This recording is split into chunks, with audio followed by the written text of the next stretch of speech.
WagerTalk Today. I'm Lawrence Presman. Covers is my co-host. We got a killer show lined up. Tons of actionable betting information coming your way.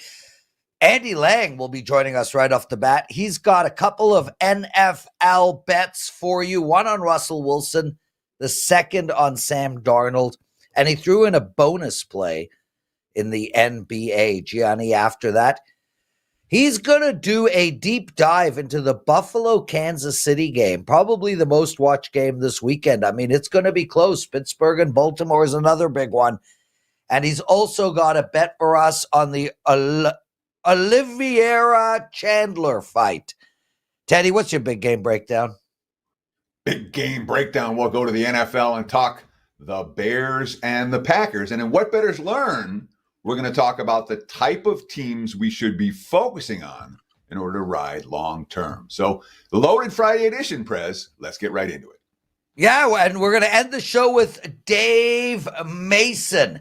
Before we start with anything, guys, if you like what you're hearing, if you enjoy this video, please take a second out of your day and hit that like button. And also a shout out to everybody who has purchased the Odd Couple promo. I stunk last night. Was my first bad night in 10 days. I went 1-4. That's over and done with. It's going to be a great weekend. And Teddy and I have an unbelievable promo up for you guys. It's buy Teddy for 3 days, get me free for 3 days. And I've got a 5% play up on Sunday in the NFL. So today is the perfect day to buy the Odd Couple promo because you get Friday, Saturday, and Sunday. And I got a huge NHL play up you'll get in that package. No coupon code required, right, Teddy? Correct. All you have to do is visit either of our pages, wt.buzz/TC or wt.buzz/LP. You can take advantage of 3-day all access. You got a 5% big ticket. I got a 5% big ticket. I'm in the NBA tonight. You're in the NHL tonight. So there's lots of good stuff that you can get if you want to get on board. 67% all sports run Sunday. Oh, you got an NFL live. I gotta go take a look at what it is while Andy Lang yaps. Andy! Yes. So, Andy Lang, we started the show off air with you asking Teddy if he's going to bet on the Jake Paul fight. And apparently Teddy, there are dumb questions. Yeah, Teddy, you know the phrase, there's no such thing as a dumb question? Apparently that's wrong. There are dumb questions. Yeah, Teddy fainted. Kara had to come in and cool him down a little with a fan. Then he got up and he was like, WTF? And then you were like, why? And then he was like, well, what am I supposed to bet? So what am I supposed to bet? What actually happened was Lang asked the question and I said, well, WTF am I supposed to bet in that fight? There's no bet for the Jake Paul and Mike Tyson. I don't trust either guy. What do you do?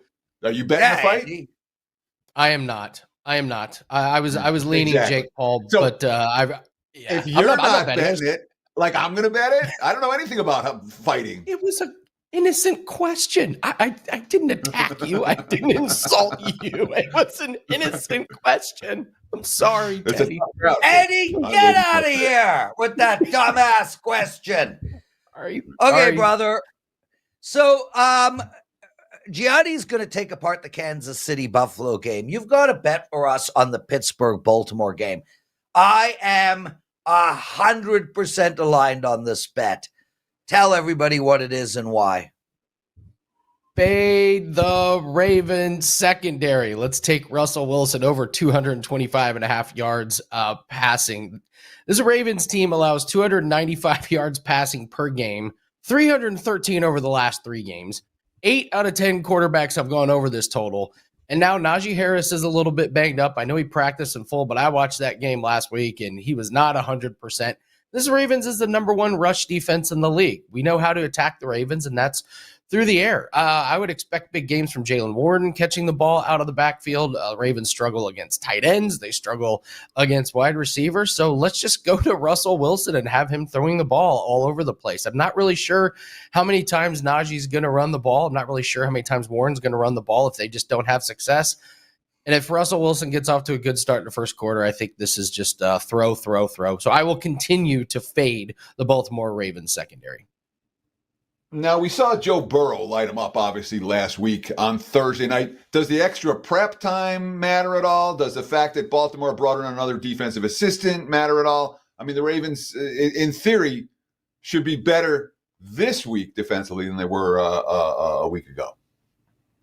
I mean, even if they're better, Russell Wilson can still torch him. What do they shave 75 yards off Burrow's performance? This still easily cashes. Listen, this is one of those plays we talk about trends. We talk about playing the same thing week in and week out. This has just been one of the best ones to fade Baltimore. So I'm just going to keep fading it with all of these quarterbacks. Even Bo Nix almost got over this 225.5. But his total was set at 210, so he got over that total. So this is just a defensive unit that's an absolute fade from here on out. Yeah, I mean, this play just makes so much sense to me, Andy. And, add to the fact that, the Ravens are going to get their scores. Somewhere in this game, Pittsburgh's going to have to throw the ball. So really, really do like this bet. Makes a lot of sense. I might be joining you along the way. So Sam Darnold, incredible start to the season, has come under a little bit of fire of late, did not have a good game last week, although they were able to put up yards. They moved the ball up and down the field. They held the ball last week for over 42 minutes possession-wise. If they do that again this week, I'm concerned about your bet. Tell us where you're going and why. Okay, well, we're going to take Sam Darnold under his passing total. I'm seeing it 240.5 right now. So look at some of his last games. He's had 241, 290, 240, and 259 in his last 4 games. Not bad. However, that is against the 22nd, the 27th, the 28th, and the 30th ranked pass defenses. He's had 208 yards or less against the number 2, number 4, number 5, and number 9 pass defenses this season. And his opponent is the Titans, who are number 1. Now, you can run on them. That's the problem with the Tennessee defense. It's like the exact opposite of Baltimore. They're 7th worst in rush defense the last 3 games. And you mentioned it, Prez. Like, Darnold has 5 interceptions in the last 2 games. What a nice game to just hand the ball off, not have him take too many chances. I know Aaron Jones is a little banged up. They have Cam Akers. They have other ones. This Tennessee team is really struggling. So this, to me, this points to a run type of game for Minnesota. Why put Sam Darnold in harm's way and have him throw some more interceptions? So I don't think you're going to see a lot of pass attempts. I think he comes under this total. So here's my question. You talked about the Titans' number 1 ranked pass defense, and I think that number is BS. When you watch Tennessee, it looks to me very much like a number. Sometimes statistics lie, and it's a scenario where Tennessee's been down by margin in the second half over and over again. Opposing teams just running the football against them, and that's working out fine. Do you believe that Tennessee's pass defense in particular, is a top 5 unit, a top 10 unit, or is it just, the team's running them so easily that they're not throwing the football? I mean, skill-wise, I don't think you would say that they're, I don't think if you picked apart the individual pieces, you would say, oh, this is a top 5 unit. But when you compare it to how bad their rush defense is, the game script has just been playing out this way. Like you said, they get down and then teams just run out the clock. And your point is right. Are they the number 1 pass defense in the league? No, of course not. But the numbers just show that teams don't have to pass on them. So take the path of least resistance, run it down their throats. Yeah, and Andy, again, just to add to that, Tennessee, I mean, we're more than halfway through the season. This team, although they allow a ton of points, second in the league in yards allowed, 273 altogether. That's rushing and passing. And I understand that they're not some world-beating defensive unit, but Sam Darnold under 259.5, that's like 13 yards. 240. Oh, he put a typo. 240. That's 30 yards less than what they allow rushing and receiving. So I like that bet too, Andy. I think they both make a lot of sense. I do prefer the Russell Wilson one. Not that anyone cares. Orlando Magic. What do you got for us on them? I've been loving team totals this season in NBA. I think they're putting some of these teams a little bit lower, and I'll take a bite on the Orlando Magic over 105.5 on their team total. I'm interested in Teddy's thoughts on this. I think the Magic maybe have figured out something out on offense without Banchero. They got 4 wins in a row, 115, 121, 114, and 94 points in their last 4 games. The 94-point performance against Indiana was a win. That was a second leg of a back-to-back. And Teddy, oh my God, I do not trust this 76ers team in the slightest. I don't trust Embiid. I don't think he's even close to being 100% healthy. He was winded like 8 minutes into the game. And now it comes out that Andre Drummond is maybe not playing tonight. He missed the morning shoot around with an illness. So what are we going to get from Embiid? Is he going to have to play a lot of minutes? This is a roster from the 76ers that I just don't trust. And when Embiid did play in the last game, they lost 111-99. Then against Cleveland, they gave up 114. I think this total is too low. Kind of like the trajectory of where the Magic are, and I just don't trust the 76ers. Give me the Magic over their team total. Andy Lang says Orlando is going to score points tonight against Philadelphia. Look at them over their team total. Andy, great segment. What do you have to promote, my friend? Well, we've got college football and UFC 309 packs that are up, but really go grab the NBA best bet that is up. Number 1 in all categories in NBA this season. We're very selective with our plays. Only 8 plays. We've won 7 of them, and this is only the second NBA play we've had this week. So I do not put out a lot of plays, but when I do, they're really confident. And the best part, this is a plus 120 play. So you're getting a smoking deal on a play that I think is completely mispriced. That goes off tonight, wt.buzz/AL. We are up 163 units, all sports, last 365 days, and we look to continue the momentum tonight. There we go. Andy Lang, outstanding work at Teddy Covers. Shout out to Tori Wymond and Tim. All 3 of you guys just purchased the Odd Couple promotion. Thank you. We are going to win for you. Teddy, do you hear me? This weekend is our best work, okay? Our best work, Theodore. What did bettors learn last night?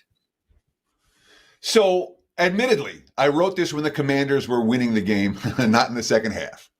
But I wanted to talk about the concept of teams like the Commanders, teams like the Lions, the very best point spread teams. They can hold value all year. They can hold value through years, regardless of sport.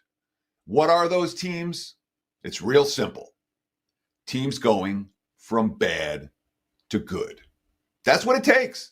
Everyone talks about Dan Campbell's point spread record in Detroit, and he's phenomenal, and Dan Campbell gets all the credit. He doesn't deserve all the credit. It has to do with the betting markets. The betting markets, when a team has been bad, take a while to adjust to the fact that the team is good. When a team has been good and the team goes to great, the betting markets lag behind the whole time. Detroit's been that team. I don't think they'll be that team moving forward, but they've been that team for the better part of the last 2 years. This year, that team's been the Washington Commanders. You go to college football, the Indiana Hoosiers certainly stand out as a team that's been bad, and now they're good. Who'd you make money with in baseball this year?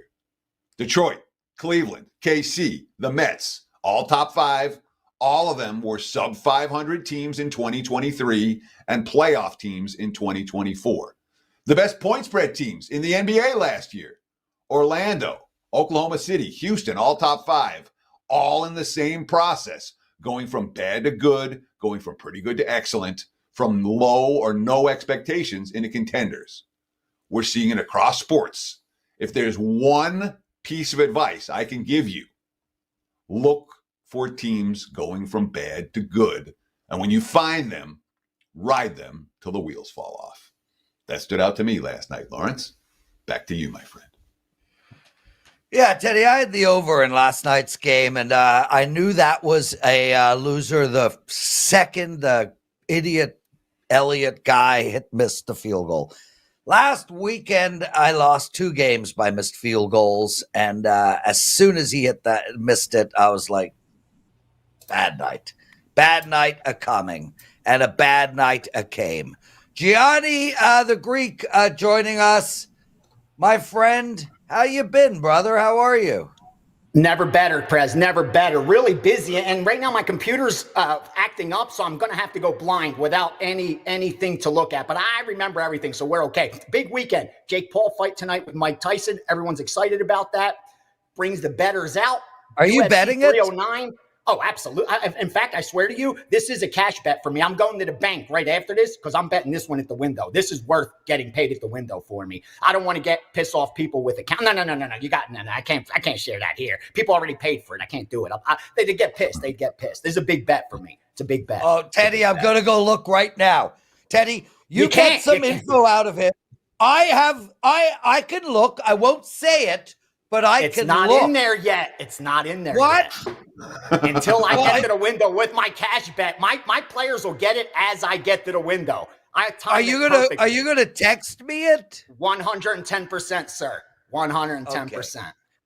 Okay, let's go through the UFC one first. Then we're gonna dig deep into this Buffalo Kansas City game.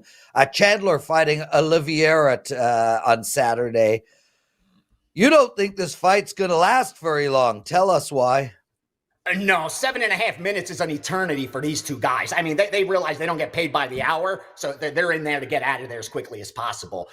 Usually I'll look for a regression towards the mean when you have outliers, but that's just not the case with MMA. It's just some guys are built to fight, come out guns blazing quickly, and that's what you have throughout their entire career. We have a pretty big sample size. Charles Oliveira's had almost 30 fights in the UFC. He's got a finish rate of about 85%. Whether he wins or loses, it ends in a finish. Michael Chandler, same thing. 80% finish rate in his UFC fights in a weight class where it's about 55% don't finish, don't go to a decision. So we have a lot going with us. It seems kind of like a square play, but I just think I can't see these two.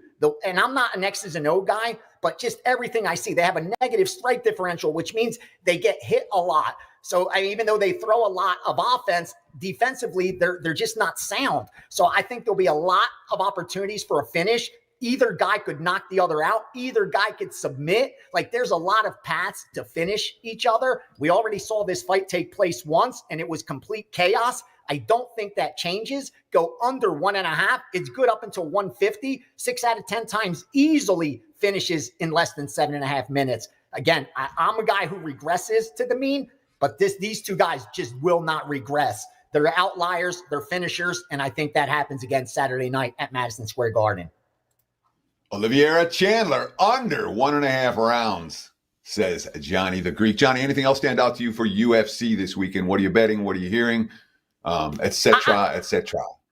I like Oliveira. I like Oliveira in that fight. I know a lot think Chandler's live because it's the plus money and the adjustment off that first fight has been made as far as the price goes, but I don't think they've adjusted it enough. I think Chandler's one of those guys who looks great. He always looked like he's capable of winning a fight. But the bottom line is, when I look over his last, since 2020 in the UFC, he's got one win, and that's against Tony Ferguson, who I think's lost 8 or 9 straight fights. So he's in there against top guys. He fights for your money. He makes it look like he's got a chance to beat any of these guys, but he just doesn't get the W. So I think you want to stay away from that plus money on Chandler that a lot of bettors that I'm already seeing that they're in love with that Chandler side. And real quickly, I bet Mickey Gall as well. There's sharp money against me, so I'll let you know that. And the big dog I like is I like Viviana Araújo. She's about a 3-1 dog, plus 250 at least.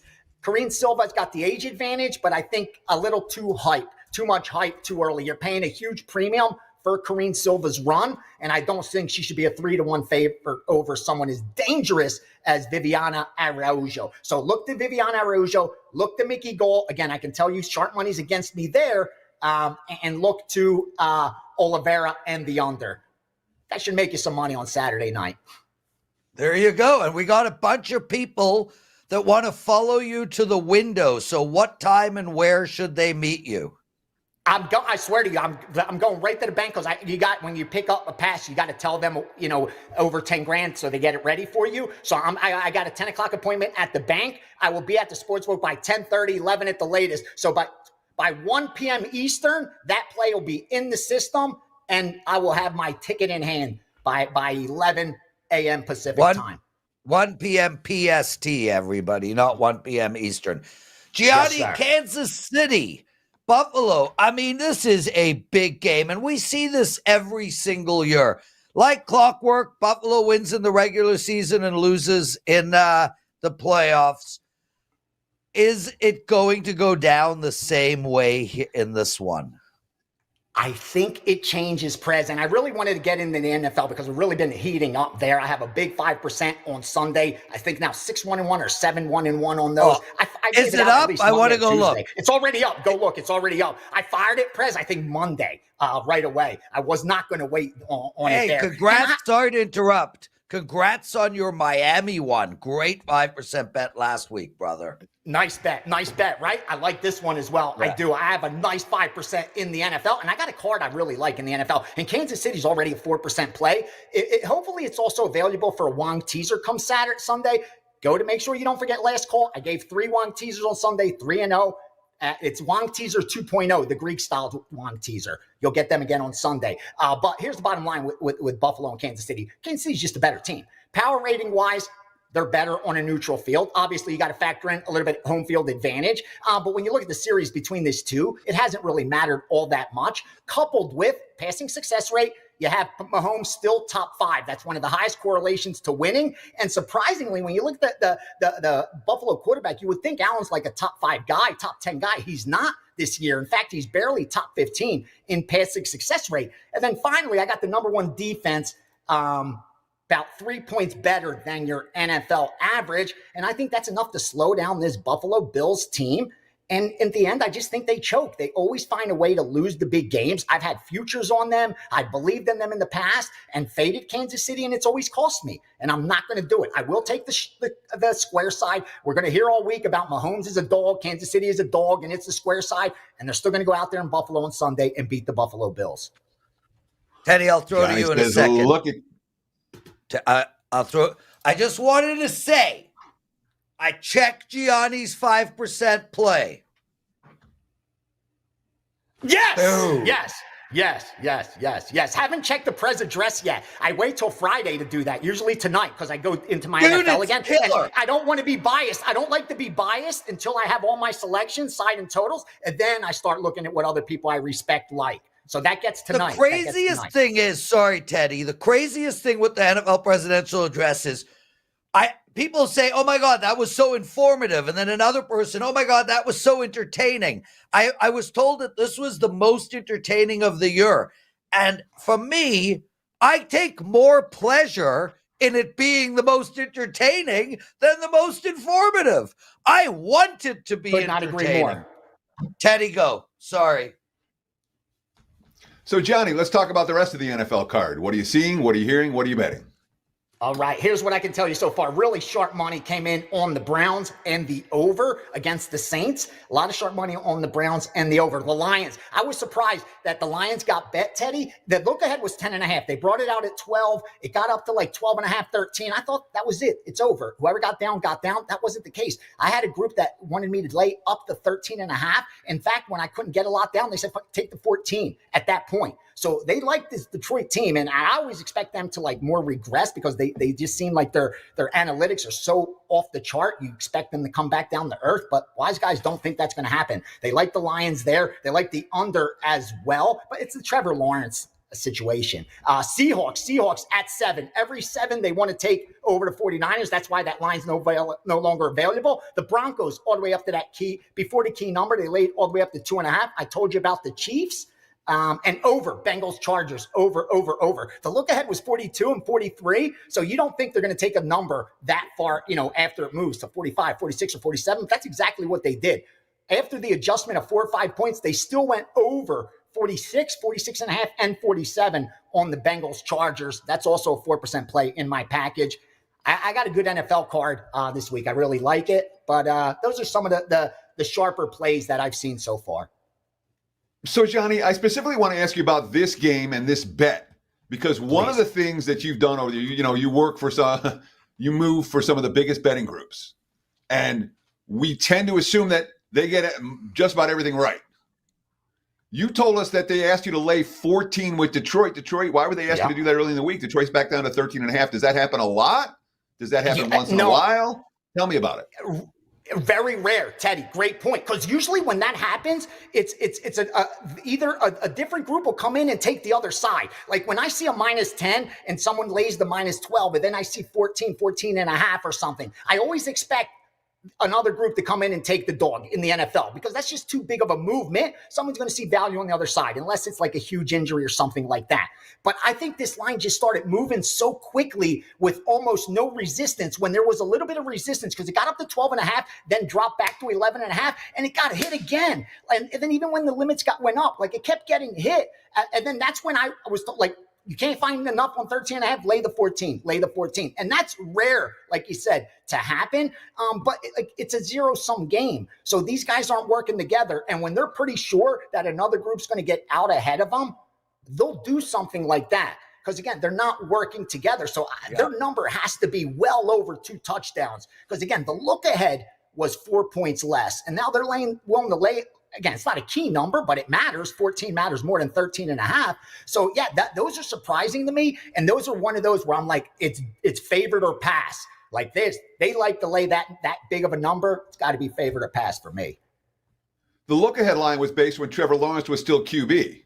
And yes. I mean, isn't that worth that? Is that adjustment appropriate for Trevor Lawrence being out? And if you watched Mac Jones last week, you're not exactly excited about betting the Jags this week.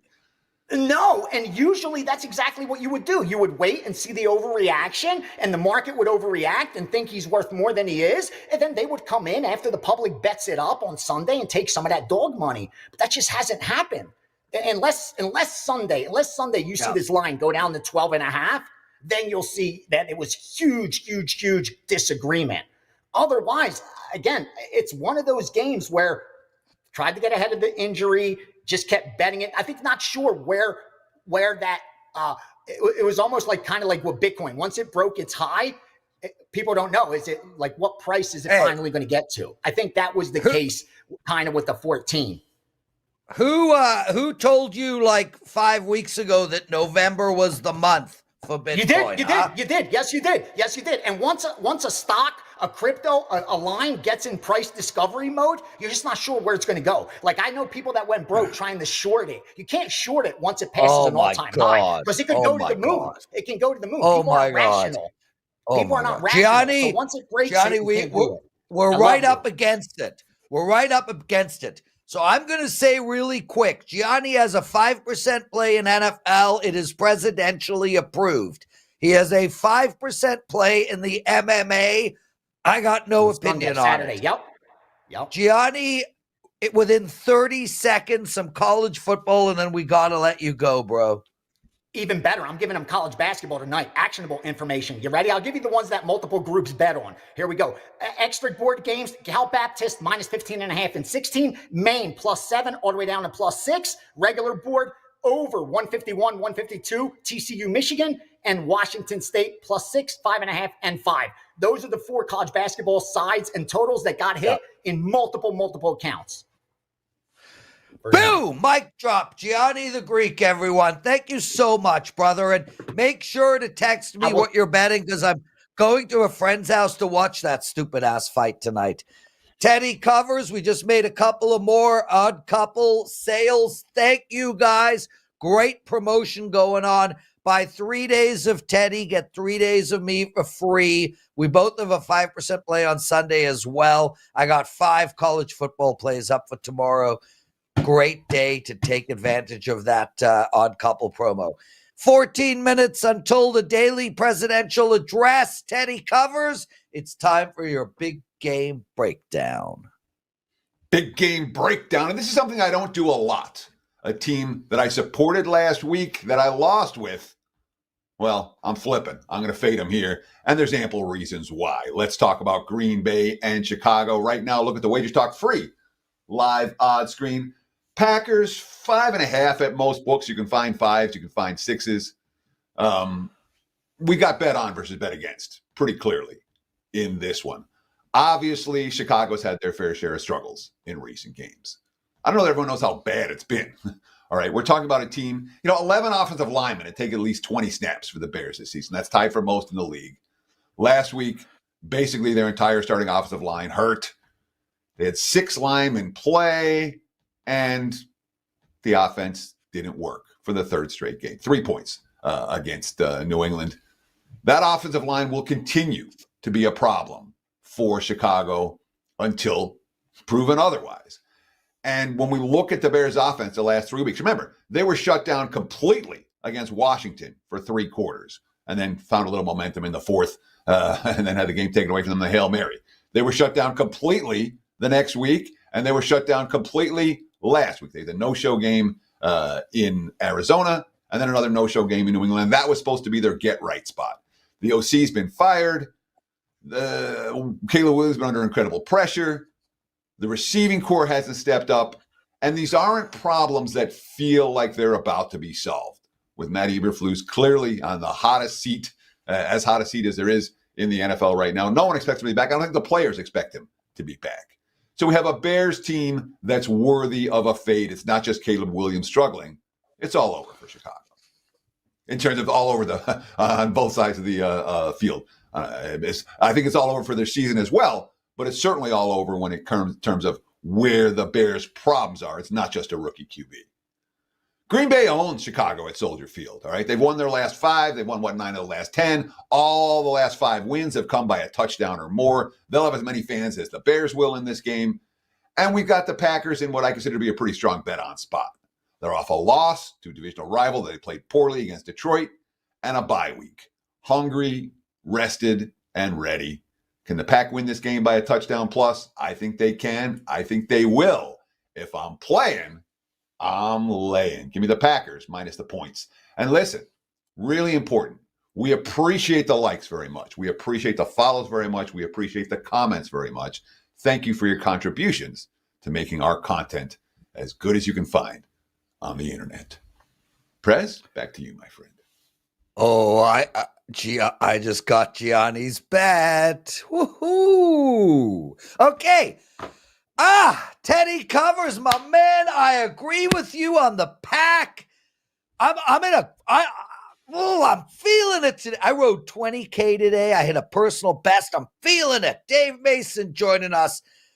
Dave, I'm going to start the show with 3 questions. 1, Tyson fight. Where's the money? 2, Baltimore, Pittsburgh. Where's the money? 3, Kansas City, Buffalo. Where's the money? I'll shut up and listen, and then Teddy can take over. Yeah, I mean Tyson, this Tyson fight. I mean the action's just absolutely crazy on this, as expected. I mean these are the fights that get bet the most in boxing now. It's the sad state of affairs for boxing, but these, circus fights, whatever you want to call them, get the most action. I mean, 78% of the bettors, or no, 79% of the tickets are on Mike Tyson, currently plus 225, even though he hasn't won a professional fight since February of 2003. Jake Paul has a little bit more than money, but he is the favorite. What is that? About 58% of the cash is on Jake Paul. But when you figure out that, you get less money on Mike Tyson, we are going to need Jake Paul large. We get a little insurance there on the parlays. Jake Paul is the more popular parlay side as usual. People like to in fights, money line favorites. So he'll be money lined. He'll be a lot of money line parlays with Jake Paul and a bunch of UFC on Saturday. As far as the football is concerned, the 2 biggest games on the betting board. You got Pittsburgh getting 3 at home. 62% of the tickets are on Pittsburgh. 57% of the cash is on the Ravens. KC, Buffalo. Choppy, 54% of the bettors are on KC and 53% of the cash is on the Chiefs as well. So yeah, I mean, a lot of big events this weekend. Looking forward to it. But it sounds like you're getting 2-way action on both of the big NFL games, or the 2 biggest NFL games. Does that sound right, Dave? Yeah, no, that sounds exactly right. I mean, still so much action yet to come in, especially on the second game, KC and Buffalo. Not a lot of volume with. I mean, a lot of tickets, but not a lot of volume. But so, it's still so probably 90% of money to come in, if not a little bit more. And Dave, the last time we hung out down in San Jose, Costa Rica, we were watching UFC, and you told me UFC is your favorite sport. Fighting's a sport that you personally handicap. When it comes to this Paul Tyson fight, I know we've talked about it a lot on today's show. I can't make heads or tails of it from like which side I want to bet. Do I trust Paul to lay this price? Do I want Tyson at? I'm not betting any fighter that's older than me. You got an opinion? You got a take on it? So wait, let me jump in quick, Dave, and I want to, because Teddy did mention, we've talked a lot about it. I have two daughters, Teddy. One's 23 and a half. The other's 21. Both of them are going to a Mike Tyson, Jake Paul party tonight. My 16-year-old stepson is going to a Jake Paul, Mike Tyson party tonight. My 14-year-old stepson, Jake Paul, Mike. This fight is freaking massive. Sorry, Dave. Well, in Toronto, it might be because you have nothing to do up there. Yeah, shut up, Teddy. Yeah, I mean, just you saying that kind of brings back the memories, man. I think we're all kind of around the same age, but remember back in the 80s when Tyson was on top of the world? I mean, yeah, I was too young to go in bars back then, but I mean, we were always watching it on HBO over at a friend's house. So, I mean, that's just Tyson now, you know? I mean, even all these years later, is this a character and an icon. You know, and then you had the Jake Paul element on top. It's an event, you know what I mean? Like, I'm a marketer first, odds guy second, and I love these events, man. You know what I mean? That just gets people going, and we see them before. Conor McGregor versus Mayweather is the biggest bet fight in the history of the company, the biggest sign-up day in the history of the company. McGregor was 0-0, the career boxer, and it still drove that much action because it's an event. Anyways, my feelings on it, I mean, it's minus 265 plus 225 now. I mean, Tyson's going to have to knock him out early. He's 58 years old. I don't care what he was 30, 40 years ago. He's 58 years old, man. I mean, those legs are going to crap out fast. I don't care what he looks like. He's in great shape for a 58-year-old man. I'm envious, even though I'm not that old. You know, he could probably still knock the hell out of 99% of people on earth, but he's 58. Those legs are going to gas fast. The 2-minute rounds will help him, but he's going to be headhunting early. If he doesn't hit him, I mean, Jake Paul will outlast him and point him up, I think, and maybe even knock him out. I mean, just you get gas like that. So the sharper side is Jake Paul. That being said, he's at the minus 265. The sharper action came in at smaller numbers, without a doubt. I mean, that number could creep down again tonight, though, because, you know, it is going to be a huge decision. So you might get a bargain. We're going to need Jake Paul pretty big, so you might get a bargain. We might be looking for some buyback. And if you want to maximize your return on Tyson, you're saying Tyson and under makes a lot of sense. It'd be hard to imagine Tyson lasting the full 8 rounds, even though they're 2-minute rounds tonight. Is that correct, Dave? Yeah, 2-minute rounds, 8 rounds, 14-ounce gloves. So they're gonna have a little pillow fight in there. So there's definitely some different rules. Know those rules before you bet on this fight, because you know, those are some pretty big, important rules there.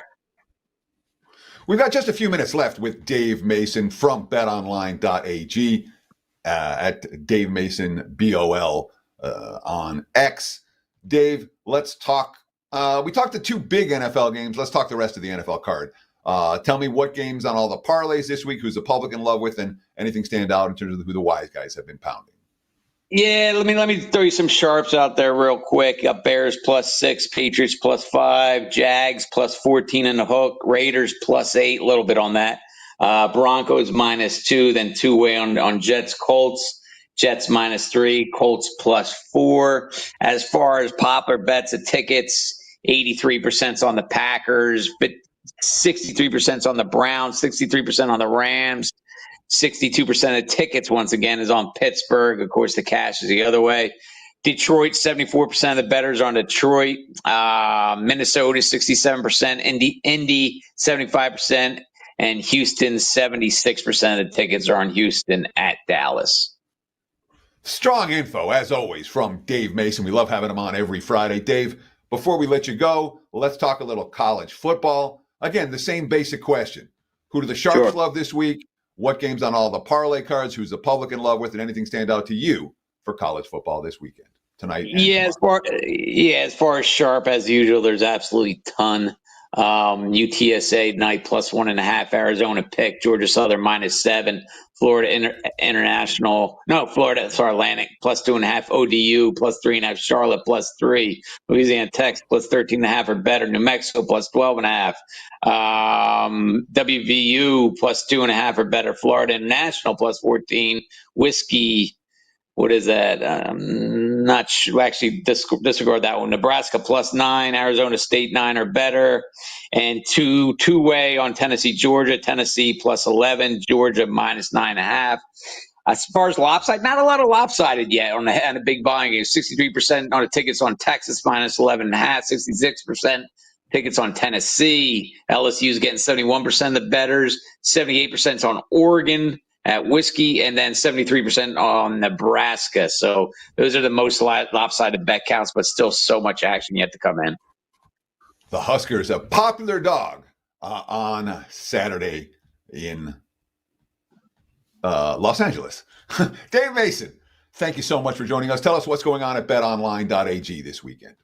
Yeah, big weekend. Tyson Paul tonight, as we discussed. It's gonna be an event. Ton of action coming in. Don't miss out. Big limits over there. A ton of props, man. A ton of more props than any other book. I guarantee that. We have UFC 309 tomorrow. I'm a big fight fan, as you said. We have a predictor contest, $10,000 on the line, and of course, early opening odds for all the NBA, college basketball, college football, NFL, and our reduced juice NHL as well. Come on over to betonline.ag. Everybody have a great weekend. We appreciate your time every Friday. Dave Mason, again, betonline.ag. And that's going to wrap it for the week here on Wager Talk Today. We have Lawrence's presidential address coming up next after I close out this show, so stay tuned. Thank you all for watching. Again, we appreciate the likes. We appreciate the follows. Check out our odd couple promo. If you want to get on board for the weekend, you get every play Friday, Saturday, Sunday, every play Saturday, Sunday, Monday, etc., etc. You can take advantage of that. All access, nothing more to buy, no bait and switch. Get me, and you get Lawrence for free. Get Lawrence, you get me for free, plain and simple. So check out the odd couple promo. And that's it. Enjoy the games. Best of luck all weekend. Stay tuned for Lawrence's daily presidential address. Cheers. Welcome, everybody, to the Daily Presidential Address. I'm Lawrence Presman, and I've got a great hockey bet for you guys, one that I'm making, and then I have a bonus bet after that. Let's start right off the bat with Vegas going into Utah tonight. This is the Vegas Golden Knights, and I think they are the bet. They are -120 playing this Utah team, and this is both a bet on spot for Vegas and a bet against spot for Utah. Firstly, Vegas just came up of a win against Anaheim 3-2. They outshot Anaheim 39-24. And that was following 2 straight losses, which is very important to this handicap. They lost to Seattle and they lost to Carolina. And they really haven't been in full sync mode yet this year. Now they play the Utah team, and Utah just came off a hell of a win against Carolina. I actually gave you guys Utah against Carolina at +170, but the Utah Hockey Club only had 21 shots against Carolina and allowed 50. They're not playing very good hockey right now, and I think they're in a position where they're going to have a bit of an emotional letdown. You don't beat a team like Carolina and then keep the mojo going. Vegas is coming into this game 10-4-2 on the season. They have lost 2 of their last 3. They need to get rolling. They dominate this team, whether it was in Phoenix or Utah. They've already won 1 this year. Granted, it was in overtime. But at -120 for a team as good as the Vegas Golden Knights, there is a ton of value on that bet. Now, I do have an extra bonus bet for you guys, but before I get into that, I'm on a 17-5 hoops run. I'm on a 6-1 NBA run, and my college basketball is up double-digit profits already this season. I am dominating basketball, and I have 4 basketball bets tonight. 4. 2 college and 2 NBA, and I have a very rare 4% play. Really great time to buy me for tonight. And instead of buying me, just buy the odd couple promo, Teddy and I. You buy 3 days of Teddy, you get 3 days of my plays for free, and you can get that over at WagerTalk. I have a huge 5-pack tonight. I got 5 college football tomorrow. I have 5 NFL on Sunday, including a 5% play. Great time to take advantage of that odd couple promo. Okay, what is the bonus bet, you say, Prez? It is Anaheim against Detroit as a really live dog. An angle that I'm going to be studying moving forward, one I've been thinking about a lot, is these bad teams playing a good team or a mediocre team from the other conference. So in other words, when does Chicago win their hockey games? When does Anaheim win their games? When does Columbus win? When does San Jose win? When does Montreal win? It's when they play teams in the other conference who are looking past them. This game is meaningless. Not meaningless, but this game from a Detroit's perspective, they just beat Pittsburgh. Detroit and Pittsburgh are going to be vying for a wild card spot. Detroit and Anaheim aren't. You go back and you look at Anaheim, they beat Columbus in another division. They beat the New York Islanders in another conference, This is an angle that is worth looking at and worth exploring. Detroit is in Anaheim tonight. Anaheim is plus 120. That is where we're going as our bonus bet. Thank you for watching the Daily Presidential Address. I'm Lawrence Presman. Make sure to bet me over the next 3 days. Let's all win together.